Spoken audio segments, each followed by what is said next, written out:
بس فلما دخلنا المدرسه كانت عدوا اول 3 اسابيع كويس، وبعدين لقيت مدرسه الفصل طلباني. احنا بنتكلم بقى في كي جي 1. كي جي 1. لقيت مدرسه الفصل طلباني وقالت لي انا عايز اعرف انتوا بتتعاملوا مع ابنك ده ازاي، لانه هو طبعا في الانترفيو مديره المدرسه شبه رفضته لانه كان بيتحرك كتير حواليها وما قعدش خالص. في مدرسه ايه؟ سحاره للغات. طيب كويس. فضل يلف حواليها كتير وكده، فقالت لي ابنك مش هينفع لانه مش هيركز في الكلاس بتاعه، والمدرسه هتبقى بتشرح وهو في وادي تاني خالص.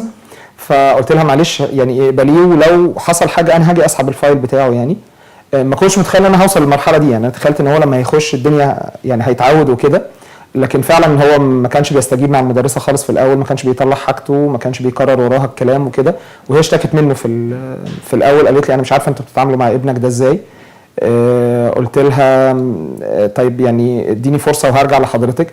في الوقت ده بقى كنت انا خلصت كل اللي عليا كبني ادم يعني، وكان لازم بقى ربنا يتدخل يعني.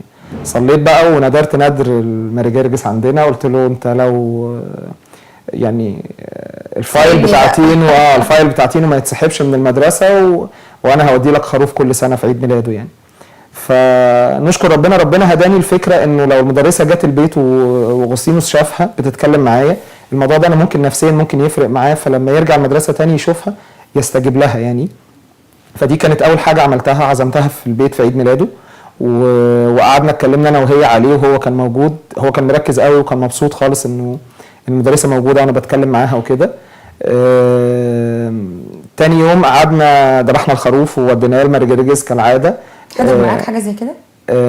احنا ما كانش ليه رد فعل متعب؟ لا ما كانش، لا ما بيشوفش ذبح الخروف. يعني تينو بيعمل ايه؟ بيطلع، هو معروف، هو اول ما بيجي الخروف اغسطينوس لازم يمسكه من راسه ونصلي انا وهو قبل ما نذبحه، وعشان اقول له بص الخروف ده عشان انت كنت زمان هتطلع من المدرسه دلوقتي مش هتطلع وكده، فكل سنه لازم نصلي يعني قبل ما يتذبح بس، وينزل هو والخروف بقى يتذبح ما يشوفوش يعني. بس يعني ذبحنا الخروف ووديناه. بعد ما ذبحت الخروف وديته بالظبط كأن جبت بشاوره كده ومسحت السبوره من اي حاجه كانت عليها يعني. اشكرك. طبعا نزل المدرسه لقيت المدرسه بتكلمني في اخر اسبوع تقول لي امير انت بدلت ابنك يعني. هي طبعا ما تعرفش حكايه الخروف، هي بس كل اللي عارفاه ان انا عزمتها في البيت علشان تشوف تينو كده يعني. فقالت لي هو اختلف تماما، بقى يطلع حاجته بقى يتكلم ويعيد ورايا، وعلى فكره كمان هو من الشاطرين يعني، لان هو كل الحاجات اللي كان بيسمعها كان مخزنها بيحفظها يعني. لا مرض واحد ما ياخرش ذكاء او ان هو يخليه خالص. لا ملوش علاقه يعني خالص. حتى برضه ادينا موضوع مهم، ممكن يكون شاطر دراسيا. بالظبط. هو احنا عندنا ذكاء عاطفي وذكاء وجداني وذكاء ادراكي، فاللي هو عنده سوء في التواصل عنده ذكاء ادراكي اكتر. تمام. فلا دي رائع يعني الحمد لله. ومن وقتها لغايه دلوقتي هو في المدرسه، نفس المدرسه ما غيرهاش، بالعكس يعني الناس بيحبوها درجاته كويسه. نشكر ربنا كتير يعني الحمد لله.